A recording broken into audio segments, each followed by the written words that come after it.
Aujourd'hui, petite sortie avec Stéphane dans le Sungo. On part à la recherche de l'un ou l'autre bunker.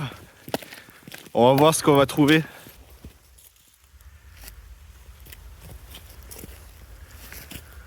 Là par ici.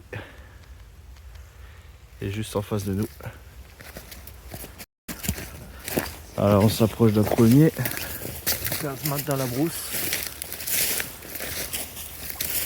Donc ici on est sur des positions de la Première Guerre mondiale, des positions allemandes.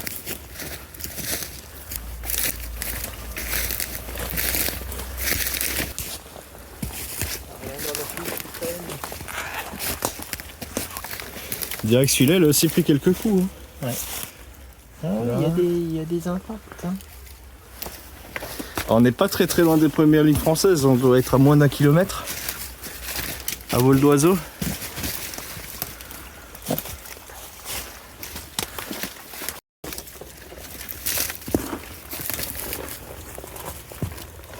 Ah, c'est vraiment juste une grande chambre. Là, sur les côtés, il y a des petites niches. Ouais. Il y en a une tout à gauche là. Voilà. Une sur la droite là-bas. Ouais, pareil de ce côté. Alors ça a été comblé depuis. Pas mal de terre qui s'est déposée. Alors, la dernière fois que je suis venu, c'était pas dans cet état, c'était pas aussi catastrophique. Ouais, bah là c'est. Il y a des arbres qui sont tombés, hein. Parcours du combattant pour passer là.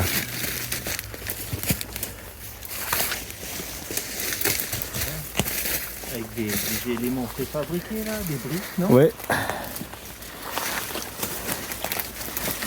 Les fameuses briques qui étaient fabriquées du côté de Mulhouse. Donc une chambre. Une deuxième. Oh, sale coup là. Tentative de destruction là. La fichère. Le fichier, voilà. Alors, ils ont tenté de le faire péter de l'intérieur, je pense. Parce que Ouais. un coup comme ça. Ouais, ça c'est de l'intérieur. Hein. Et ces éléments préfabriqués, ils étaient fabriqués du côté de Mulhouse. Le gravier il venait des carrières de la forêt de la Harte. Ah, la Harte, oui. Mais on a des photos d'époque avec du côté de Mulhouse, hein, du canal, des entreprises qui avaient été réquisitionnées pour fabriquer ces blocs de béton. Alors ces éléments préfabriqués, ils ont une particularité au niveau des inscriptions qui sont, on les voit parfois, là on en a une, on est marqué 10. 10 et Voilà. Hein. 10 et 1, voilà, là on les voit bien. En fait, c'est des informations par rapport au coulage du ciment, du béton, qui permettaient après de contrôler le temps qu'il fallait pour que ça sèche.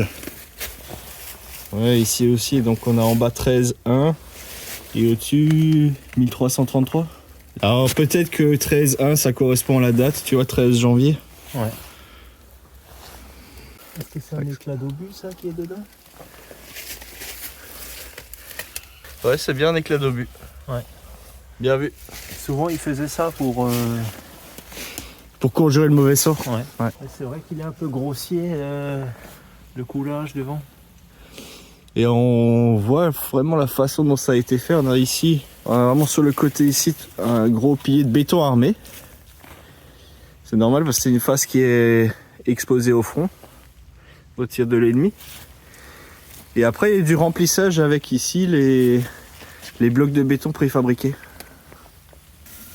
Et dans cette chambre, je trouve ça encore plus intéressant. Là, on a un peu de peinture. Ici aussi. D'ailleurs, si quelqu'un a des informations concernant que ce soit les gravures ou les peintures qu'on voit là, n'hésitez pas à nous laisser un commentaire.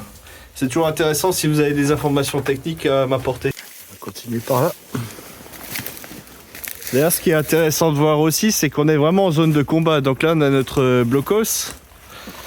Et devant, on devine ici et là des cratères. Ça, c'est des cratères d'obus. Et c'est pas du petit qui est tombé là. Hein. Ouais, c'est du gros calibre. Hein. Mais toi, il faut à côté Stéphane pour qu'on ait une idée. Ah ouais, là, c'est... Ça doit faire du 5 mètres de diamètre, voire peut-être plus. Ça a tapé lourd. Et donc notre petit blocos qu'on a vu à l'instant, on voit qu'il a aussi été impacté. Parce qu'il a pris un coup sur le côté là. Ça a dû secouer un petit peu à l'intérieur. Alors on se rend un petit peu moins compte avec la végétation, mais là-bas on a un champ. Comme il a été labouré, c'est sûr que dans celui-là on voit plus les cratères, mais là ce qui est la forêt, c'est entre guillemets préservé. On arrive sur le troisième. Celui-là il est un petit peu plus complet, on va dire. Ces entrées n'ont pas été abîmées.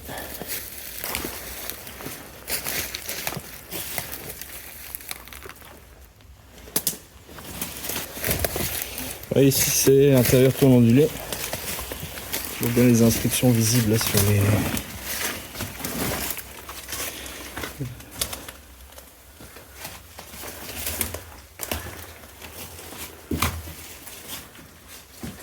Celui-là il possède une fenêtre.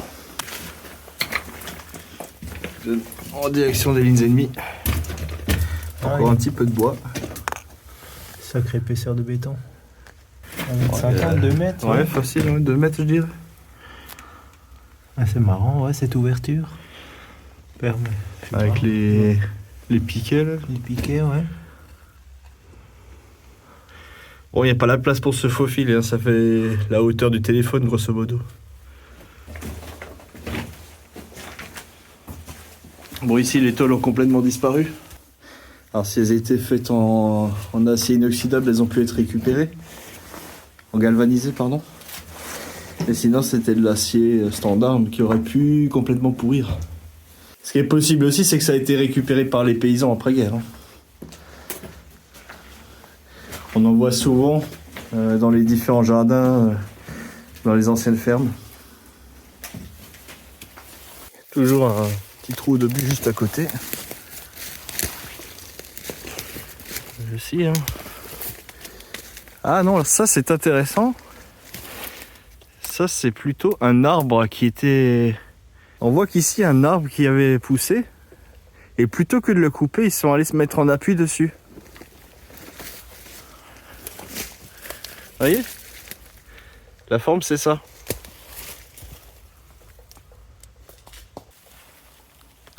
Encore les fers à béton au-dessus qui dépassent.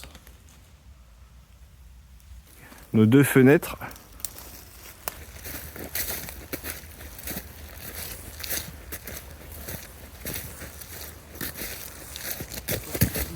Ah oui, on voit un petit peu au-dessus du béton, ouais. Ouais, là tu vois bien. Ouais.